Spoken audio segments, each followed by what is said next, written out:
नमो विष्णुपदाय कृष्णपृष्ठाय भूतले श्रीमते भक्तिवेदांत स्वामी निति नामिने। नमस्ते सरस्वती देवी गौरवाणी प्रचारिणे निर्विशेष शून्यवादी पाश्चात्य देश तारिणे। जय श्री कृष्ण चैतन्य प्रभु नित्यानंद श्री अद्वैत गदाधर श्रीवासादि गौर भक्तबिंद। हरे कृष्णा कृष्ण कृष्ण हरे हरे, हरे राम राम राम हरे हरे।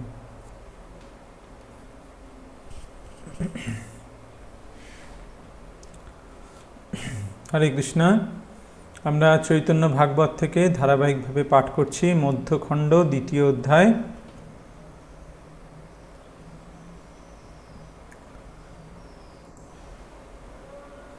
শ্লোক সংখ্যা 144 অবধি আমরা পাঠ করেছিলাম। মহাপ্রভু অদ্বৈত প্রভুর বাড়িতে গেছেন আর অদ্বৈত প্রভু তাকে চিনতে পেরে গেছেন যে ইনি স্বয়ং পরমেশ্বর ভগবান। তিনি তখন মহাপ্রভু যখন অচেতন হয়ে পড়েছেন তখন মহাপ্রভুর আরতি করছেন, আরতি করলেন, পূজা করলেন। তারপরে যখন মহাপ্রভুর বাহ্য জ্ঞান ফিরে এলো তখন তিনি বলছেন, কতক্ষণে বিশ্বম্ভর প্রকাশিয়া বাহ্য, দেখেন আবেশময় অদ্বৈত আচার্য, আপনারে লুকায়েন প্রভু বিশ্বম্ভর, অদ্বৈতের স্তুতি করে জুড়ি দুই কর। মহাপ্রভুর যে জ্ঞান এসে গেছে তিনি দেখছেন যে অদ্বৈত প্রভু আবিষ্ট হয়ে তার পূজা করছেন, সঙ্গে সঙ্গে মহাপ্রভু নিজেকে লুকানোর চেষ্টা করছেন।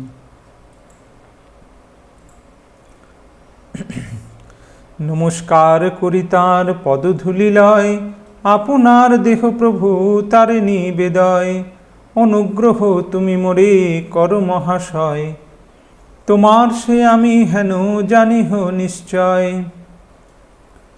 ধন্য হইলাম আমি দেখিয়া তোমারে, তুমি কৃপা করিলে সে কৃষ্ণ নাম স্ফুরে। মহাপ্রভু নমস্কার করে অদ্বৈত প্রভুর পদধূলি নিচ্ছেন। আপনার দেহ প্রভু তারে নিবেদয়। ভগবান এইভাবে ভক্তের সঙ্গে লীলা করেন। তাকে বলছেন, অনুগ্রহ তুমি করে মোরে কর মহাশয়, তোমার সে আমি সে জানিহ নিশ্চয়, আমি তোমার। ধন্য হইলাম আমি দেখিয়া তোমারে, তুমি কৃপা করিলে সে কৃষ্ণ নাম স্ফুরে।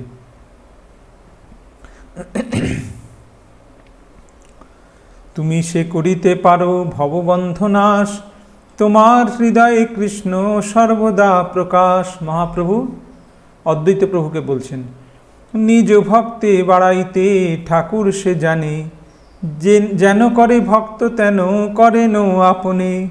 ভগবান তার ভক্তকে কি করে ওপরে তুলতে হয় সেটা খুব ভালো জানেন। তার ভক্তও যেরকম করে ভগবানও তার সঙ্গে সেই রকম করে। মহাপ্রভু যখন অচেতন হয়ে গেছিলেন তখন অদ্বৈত প্রভু লুকিয়ে লুকিয়ে বলছেন, আমি চোরার ওপর আজকে চুরি করব বলে তার আরতি করলেন। নমো ব্রহ্মণ্য দেবায় বলে তার স্তুতি করলেন, তার আরতি করলেন। এখন মহাপ্রভুর জ্ঞান ফিরে আসাতে এবার মহাপ্রভু আবার তার উপরে চলেছেন, যেন করে ভক্ত তেন করেন আপনি। মনে বলে অদ্বৈত কি করো ভারী ভুরি, চোরের উপরে আগে করিয়া আছি চুরি। অদ্বৈত প্রভু বলছেন, কি আর ভারী ভুরি করবে তুমি, চোরের ওপর আগেই করিয়াছি চুরি, আমি তোমার উপরে চুরি করে নিয়েছি। হাসিয়া অদ্বৈত কিছু করিলা উত্তর, সভা হইতে তুমি মোর বড় বিশ্বম্ভর। অদ্বৈত প্রভু তাকে বলছে, তুমি আমার সব থেকে বড় বিশ্বম্ভর, তুমি সবার থেকে বড় আমার কাছে। কৃষ্ণ কথা কৌতুকে থাকিব এক ঠাঁই, নিরন্তর তোমা যেন দেখিবারে পাই। সর্ববৈষ্ণবেরও ইচ্ছা তোমারে দেখিতে, তোমার সহিত কৃষ্ণ কীর্তন করিতে। সমস্ত বৈষ্ণবের ইচ্ছা তোমাকে দেখার জন্য, আর তোমার সহিত কৃষ্ণ কথা কৃষ্ণ কীর্তন আমরা করব। অদ্বৈতের বাক্য শুনি পরমোহ ঋষি,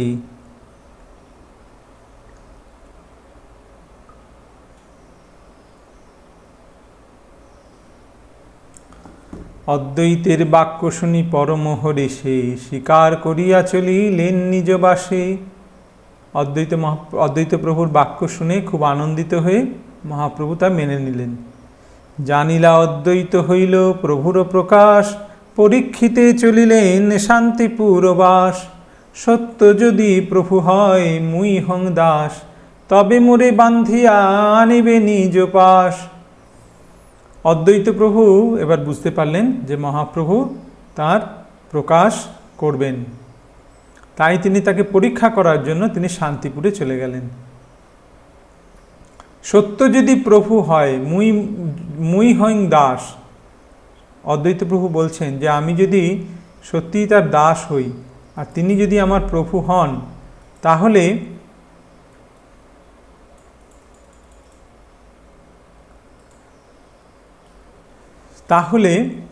আমি ওখানে চলে যাব আর তিনি আমাকে বেঁধে এখানে নিয়ে আসবেন তার কাছে। অদ্বৈতের চিত্ত বুঝি বার্ক শক্তিকার, যার শক্তি কারণে চৈতন্য অবতার। এসব কথায় যার নাহিক প্রতীত, সদ্য অধঃপাত তার জানিহ নিশ্চিত। অদ্বৈতের চিত্ত কে বুঝতে পারে, অদ্বৈতের মনের কথা কে বুঝতে পারে? যার শক্তি কারণে চৈতন্য অবতার। এই অদ্বৈত প্রভুর আহ্বানে স্বয়ং ভগবান মহাপ্রভু অবতীর্ণ হয়েছেন।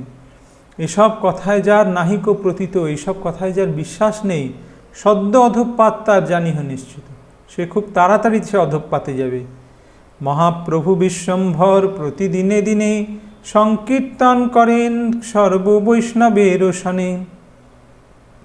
মহাপ্রভু বিশ্বম্ভর দিনে দিনে সকলের সঙ্গে সংকীর্তন করছেন। সবে বড় আনন্দিত দেখি বিশ্বম্ভর, লক্ষিতে না পারে কেহ আপন ঈশ্বর। সবাই বিশ্বম্ভরকে দেখে খুব আনন্দিত। কেউ নিজের ঈশ্বর, তিনি যে স্বয়ং পরমেশ্বর ভগবান শ্রীকৃষ্ণ, সেটা কেউ বুঝতে পারছে না। সর্ববিলক্ষণ তার পরম আবেশ, দেখিয়া সবার চিত্তে সন্দেহ বিশেষ। যখন প্রভুর হয় আনন্দ আবেশ, কে কহিবে তাহা সবে পারে প্রভু শেষ। সর্ববিলক্ষণ তার পরম আবেশ, তার এই যে আবেশ, সেটা অত্যন্ত সুন্দর, বিলক্ষণ আবেশ হয়, খুব ভালো রকম আবেশ হয়। দেখিয়া সবার চিত্তে সন্দেহ বিশেষ, সকলের চিত্তে সন্দেহের সৃষ্টি হয়। যখন প্রভুর হয় আনন্দ আবেশ, কে কহিবে তাহা সবে পারে প্রভু শেষ। শতেক জনেও কম্প ধরিবারে নারী, নয়নে বহয়ে শত শত নদী ধারে। যখন তার সেই কৃষ্ণ প্রেমের আবেশ আসে, তখন 100 জনে মিলেও তাকে ধরে রাখতে পারে না, এত তিনি কম্প হয়। তার নয়নে এত বাড়ি ধারা, এত অশ্রুধারা নির্গত হয়, যেন শত শত নদী বয়ে যাচ্ছে এরকমভাবে। কনক পনস যেন পুলকিত অঙ্গ, ক্ষণে ক্ষণে অট্ট অট্ট হাসে বহুরঙ্গ। গায়ের যে পুলক হয়, যেগুলো আর কি মানে কাঁটা দেওয়া যেগুলো বলে, সেগুলো একদম খাড়া খাড়া কাঁটা হয়ে ওঠে। ক্ষণে ক্ষণে অট্ট অট্ট হাসে বহুরঙ্গ, ক্ষণে ক্ষণে অট্ট অট্ট হাসে। ক্ষণে হয় আনন্দে মূর্ছিত প্রহরেক, বাহ্য হইলে না বলেন কৃষ্ণ ব্যতিরেক। ক্ষণে হয় আনন্দে মূর্ছিত প্রহরেক, যখন মূর্ছিত হয়ে যান প্রায় 1 প্রহর মূর্ছিত হয়ে থাকেন, মানে 3 ঘন্টা প্রায়। বাহ্য হইলে না বলেন কৃষ্ণ ব্যতিরেক, যখন বাহ্য দশা ফিরে আসে তখন কৃষ্ণ ছাড়া আর কিচ্ছু বলেন না। হুঙ্কার শুনিতে দুই শ্রবণ বিদরে, তান অনুগ্রহে তান ভক্তগণ তরে। এত জোরে হুঙ্কার করেন যেন মনে হয় কান ফেটে গেল। তার অনুগ্রহে তান ভক্তগণ তরে, তাঁর কৃপায় তার ভক্তগণ উদ্ধার হয়। সর্ব অঙ্গ স্তম্ভাকৃতি ক্ষণে ক্ষণে হয়, ক্ষণে হয় সেই অঙ্গ নবনীতময়। এগুলো হচ্ছে সব অষ্টসাত্ত্বিক বিকার। কৃষ্ণ প্রেমের আবেশে শরীরে কিছু লক্ষণ প্রকাশ পায়, 8 রকমের লক্ষণ। রোমাঞ্চ, কম্প, অশ্রু, বৈবর্ণ। তো এগুলো হচ্ছে স্তম্ভ। তো এগুলো স্তম্ভ মানে একদম স্ট্যাচুর মতন দাঁড়িয়ে যায়। আবার ক্ষণে হয় সেই অঙ্গ নবনীত, মানে আবার ক্ষণেকেই সেই অঙ্গ একদম নবনী মানে মাখনের মতো নরম। অপূর্ব দেখিয়া সব ভাগবত গণে, নর জ্ঞান আর কেহ না করয় মনে। সমস্ত ভাগবত গান তাকে দর্শন করে তাকে আর কেউ মানুষ বলে জ্ঞান করে না। কেহ বলে এ পুরুষ অংশ অবতার, কেহ বলে শরীরে কৃষ্ণেরও বিহার। কেহ বলে কিবা সুখ প্রহ্লাদ নারদ, কেহ বলে হেন বুঝি খণ্ডিল আপদ। কেউ বলে এ হচ্ছে অংশ অবতার, কেউ বলে এই শরীরে কৃষ্ণের বিহার, কেউ বলে এই হুদয় সুখ প্রহ্লাদ, সুখদেব, নারদ, আর কেউ বলে হেন বুঝি খণ্ডিল আপদ, এই যে ঝামেলা চলছিল বায়ুরোগ, এখন বোধহয় সেটা সেরে গেল। যত সব ভাগবত গণের গৃহিণী, তারা বলে কৃষ্ণ আসি জন্মিলা আপনি। সমস্ত ভাগবতগণ তাদের গৃহিণীরা বলেন যে স্বয়ং কৃষ্ণ এসে জন্মেছে। কেহ বলে এই বুঝি প্রভু অবতার, এই মতো মনে সবে করেন বিচার। বাহ্য হইলে ঠাকুর সবার গলা ধরি, যে ক্রন্দন করে তাহা কহিতে না পারি। যখনই বাহ্য দশা ফিরে আসে, যখনই তার চেতনা ফিরে আসে, তখন সকলের গলা ধরে এমন ক্রন্দন করেন যে সে আর কহতব্য নয়, এত করুণভাবে তিনি ক্রন্দন করেন কৃষ্ণের জন্যে। তথাহি শ্রীকৃষ্ণ কর্ণামৃতে অমূল্যধনানি দিনান্তরানি হরে তদালোকমনন্তরেণ অনাথ বন্ধো করুণৈক সিন্ধু হা হন্ত কথং নয়ামি। ওগো গোপীজনের চিতচোরা, কাকে বলছে? কৃষ্ণকে বলছে যে হে কৃষ্ণ, তুমি গোপীজনের চিত্তচোর, চিত্ত অর্থাৎ মন চুরি করে। ওগো অবলার বান্ধব, ওগো দয়ার সাগর শ্যাম, হায় হায় তোমায় না দেখে এই বিশ্রী দিনগুলো আমি কি করে কাটাই বলো। কৃষ্ণ কর্ণামৃতে এটা লেখা আছে। সেইভাবে সেই ভাব মহাপ্রভুরও ঠিক সেই রকম ভাব, সে রাধারানীর ভাবে ভাবিত হয়ে তিনি কৃষ্ণের বিরহে ক্রন্দন করছেন। হায় হায় তোমায় না দেখে এই বিশ্রী দিনগুলো আমি কি করে কাটাই বলো। কোথা গেলেই পাইমু সেই মুরলী বদন, বলিতে ছাড়ায় শ্বাস করয়ে ক্রন্দন। স্থির হই প্রভু সব আপ্তগণ স্থানে, প্রভু বলে মোর দুঃখ করণে বেদনে। কোথা গেলে পাইমু সে মুরলী বদন, কোথায় গেলে সেই মুরলী বদন কৃষ্ণকে আমি দেখতে পাবো। বলিতে ছাড়ায় শ্বাস করয় ক্রন্দন, এইভাবে ঘন ঘন শ্বাস ছাড়ে আর ক্রন্দন করে। স্থির হই প্রভু সব আপ্তগণ স্থানে, প্রভু বলে মোর দুঃখ কর নিবেদনে। প্রভু বলে মোর সে দুঃখের অন্ত নাই, পাইয়াও হারাইনু জীবন কানাই। আমার দুঃখের শেষ নেই, আমি কানাইকে পেয়েছিলাম কিন্তু হারিয়ে গেল, কোথায় চলে গেল আমি আর দেখতে পেলাম না। সবার সন্তোষ হইল রহস্য শুনিতে, শ্রদ্ধা করি সবে বসিলেন চারি ভিতে। কানাইর নাটশালা নামে এক গ্রাম, গয়া হইতে আসিতে দেখিনু সেই স্থান। যখন তিনি এই কথা বললেন যে পাইয়াও হারাইনু জীবন কানাই, তখন সকলে বুঝতে পারল, সবার সন্তোষ হইল রহস্য শুনিতে, যে ও এইবার রহস্যটা বোঝা গেছে যে ও কেন এত ওর কষ্ট। ও কৃষ্ণকে দর্শন করেছিল, মহাপ্রভু নিমাই কৃষ্ণকে দর্শন করেছিল, আর এখন তাকে দেখতে পাচ্ছে না, সেই জন্যে সেই বিরহে সে এত ক্রন্দন করছে। তখন সকলেই শ্রদ্ধা করি সবে বসিলেন চারি ভিতে, সকলে তাকে ঘিরে চারদিকে বসলেন। কানাইর নাটশালা নামে এক গ্রাম, গয়া হইতে আসিতে দেখিনু সেই স্থান। যখন গয়া থেকে ফেরার সময় কানাইর নাটশালা, ঝাড়খণ্ডে একটি জায়গা, সেটার নাম হচ্ছে কানাইর নাটশালা বলে একটা গ্রাম আছে, তো সেখানে আমি গেছিলাম। তমাল শ্যামল এক বালক সুন্দর, নবগুঞ্জা সহিত কুন্তল মনোহর। বিচিত্র ময়ূরপুচ্ছ শোভে তদুপরি, ঝলমল মণিগণ লক্ষিতে না পারি। হাতেতে মোহনবাসী পরম সুন্দর, চরণে নূপুর শোভে অতি মনোহর। নীল স্তম্ভ যিনি ভুজে রত্ন অলঙ্কার, শ্রীবৎস কৌস্তুভ বক্ষে শোভে মণিহার। কি কহিব সে পিত ধটির পরিধান, মকর কুণ্ডল শোভে কমল নয়ন। এইভাবে মহাপ্রভু সেই অপূর্ব কৃষ্ণের রূপ যা তিনি দর্শন করেছিলেন কানাইয়ের নাটশালাতে, সেটি বর্ণনা করছেন। এই তমাল শ্যামল এক বালক সুন্দর কৃষ্ণের রূপ বর্ণনা করছেন। নবগুঞ্জা সহিত কুন্তল মনোহর, তার চুলে নবগুঞ্জা ফুল, গুঞ্জার মালা। বিচিত্র ময়ূর পুচ্ছ শোভে তদুপরি, ঝলমল মণিগণ লক্ষিতে না পারি। তার মাথায় বিচিত্র ময়ূর পুচ্ছ শোভা পাচ্ছে, আর মাথায় ঝলমল করছে মণি, তাকানো যাচ্ছে না, এত ঝলমল করছে। হাতেতে মোহন বাঁশি পরম সুন্দর, চরণে নূপুর শোভে অতি মনোহর। নীল স্তম্ভ যিনি, ভুজে রত্ন অলঙ্কার, যেন হাতটা যেন একটা স্তম্ভের মতো, নীল স্তম্ভ, তাকেও পরাস্ত করছে। নীল স্তম্ভ যদি হয়, নীলা যে নীল পাথরের যদি স্তম্ভ হয়, সেটা কত সুন্দর দেখতে। তো কৃষ্ণের হাত তার থেকেও সুন্দর দেখতে, আর তাতে রত্ন অলঙ্কার। শ্রীবৎস কৌস্তুভ বক্ষে শোভে মণিহার, বক্ষে শ্রীবৎস চিহ্ন আর কৌস্তুভ মণি। কি কহিব সে পীত ধটির পরিধান, সেই পীত ধটি অর্থাৎ পীত বসন পরিধান করে আসেন, তার কি মহিমা কিভাবে বলবো, তার কি অপরূপ শোভা। মকর কুণ্ডল শোভে কমল নয়ন, তার এক কর্ণে মকর কুণ্ডল আর চোখ দুটি পদ্ম ফুলের পাপড়ির মতো। আমার সমীপে আইলা হাসিতে হাসিতে, আমা আলিঙ্গিয়া পালাইলা কোন ভীতে।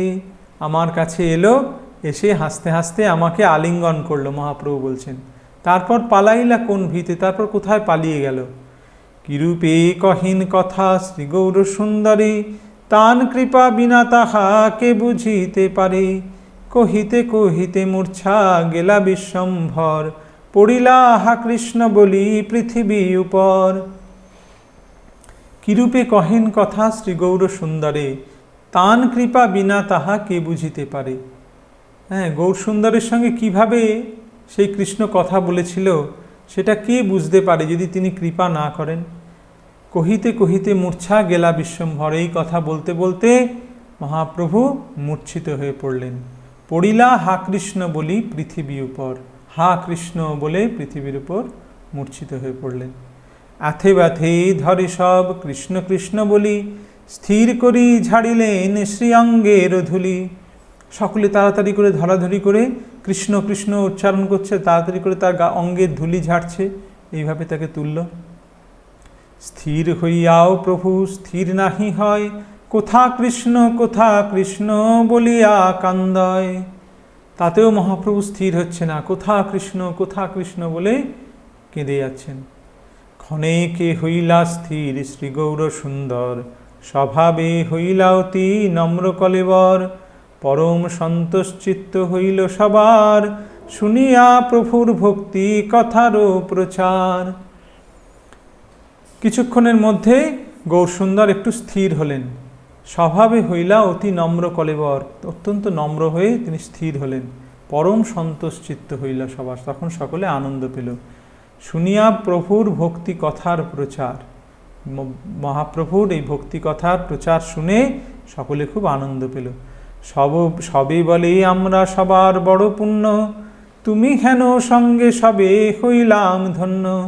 সবাই বলছে আমরা অত্যন্ত পুণ্যবান, তোমার মতন ব্যক্তি সঙ্গ আমরা লাভ করেছি, আমরা ধন্য। তাও তারা বুঝতে পারছেন না যে ইনি স্বয়ং ভগবান। তুমি সঙ্গে যার তার বৈকুণ্ঠে কি করে, তিলেকে তোমার সঙ্গে ভক্তি ফল ধরে। বলছে তোমার সঙ্গে যে তিলেক সময় থাকে, এক তিল সময় থাকে, সঙ্গে সঙ্গে তার ভক্তি ফল ধারণ করে। বৈকুণ্ঠের আর কি কথা।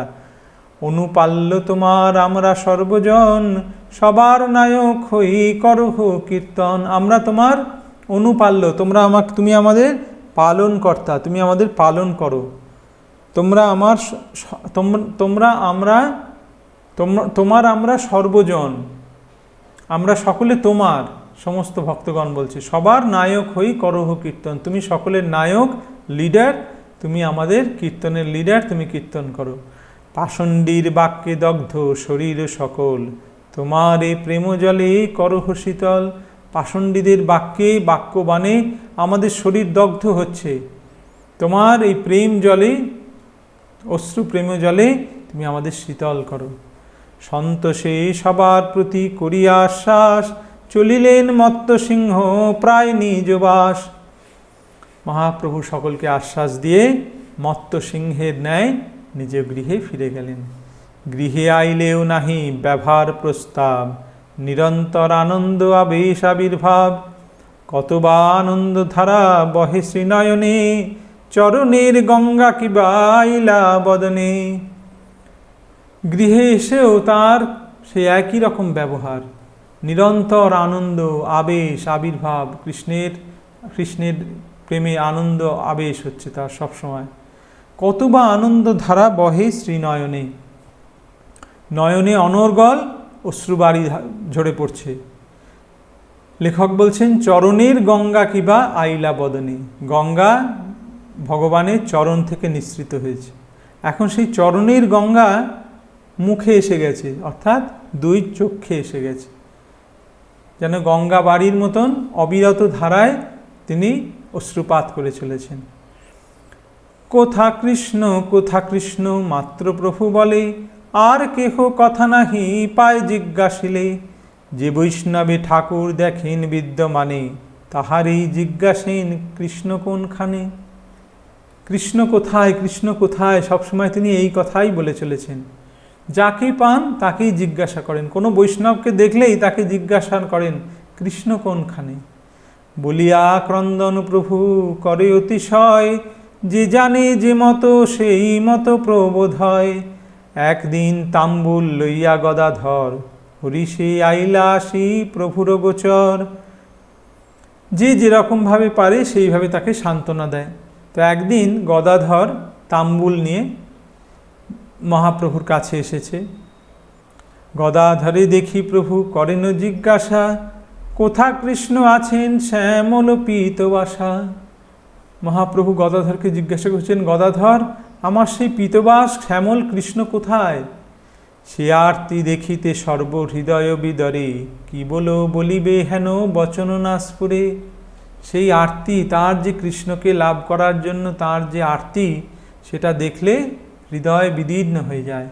কি বলিবে হেন বচন না স্ফুরে, কি বলবে, মুখে কথা ফেটে না, মুখে কথা আসে না। সম্ভ্রমে বলেন গদাধর মহাশয়, নিরবধি থাকে কৃষ্ণ তোমারও হৃদয়। তখন গদাধর পণ্ডিত সম্ভ্রমে বলছে যে কৃষ্ণ সর্বদা তোমার হৃদয় রয়েছে। হ্যাঁ, তো স্বাভাবিক কথা, কৃষ্ণ তোমার হৃদয় সর্বদা বিরাজ করছেন। হৃদয়ে আছেন কৃষ্ণ বচন শুনিয়া, আপন হৃদয়ে প্রভু চিরে নখ দিয়া। যেই শুনেছেন যে হৃদয়ে কৃষ্ণ আছেন, সঙ্গে সঙ্গে নখ দিয়ে হৃদয়টাকে, বক্ষটাকে চিরতে যাচ্ছেন। আথে ব্যথে গদাধর দুই হাতে ধরি, নানা মতে প্রবোধি রাখিলা স্থির করি। সঙ্গে সঙ্গে গদাধর তাড়াতাড়ি করে দুই হাতে ধরে, আরে কি করছো বলে তাকে রাখলেন। তারপরে বললেন কি, এই আসিবেন কৃষ্ণ স্থির হও মনে, গদাধর বলে আই দেখেন আপনে। তখন গদাধর বুদ্ধি করে বলছে, এই কৃষ্ণ একটুখানি দূরে গেছে, এক্ষুনি এসে যাবে। তোমার হৃদয় ছিল এই কাছে একটা কোথাও গেছে, এক্ষুনি আসিবেন, একটু স্থির হও তুমি। আর যখন এই কথা বলছেন, তখন সচিমাতা সেই দৃশ্য দেখছেন। বড় তুষ্ট হইলাই গদাধর প্রতি, এমতো শিশুর বুদ্ধি নাহি দেখি কতি। তখন সচিমাতা ভাবছে, এরকম ছেলে তো দেখিনি, এত সুন্দর বুদ্ধি, কি সুন্দর বুদ্ধি করে আমার নিমাইকে ভুলিয়ে দিল।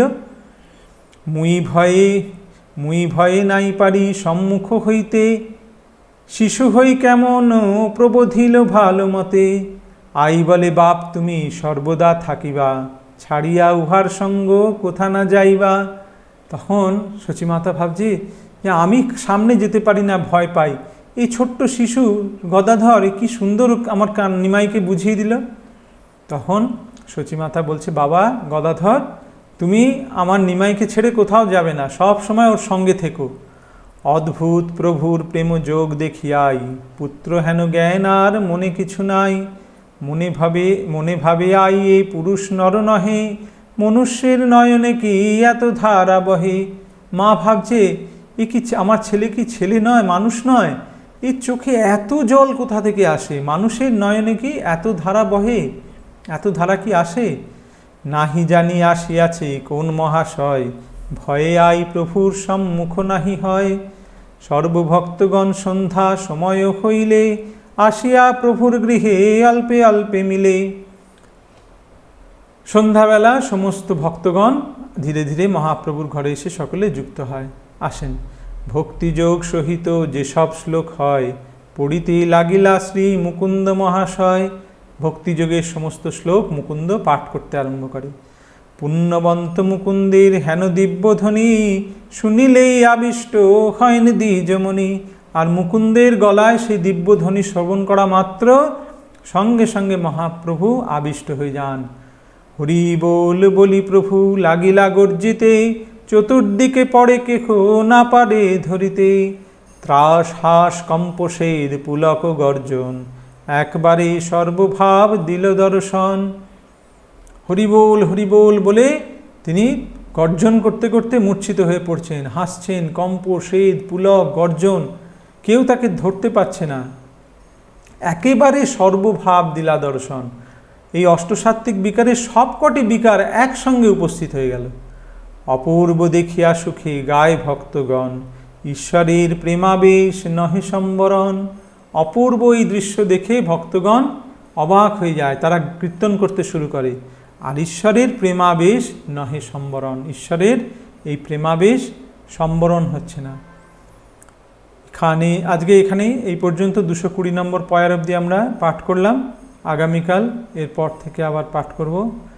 এখানে রহিল গ্রন্থ আনন্দ লহরী, বদন ভরিয়া সবে বল হরি হরি।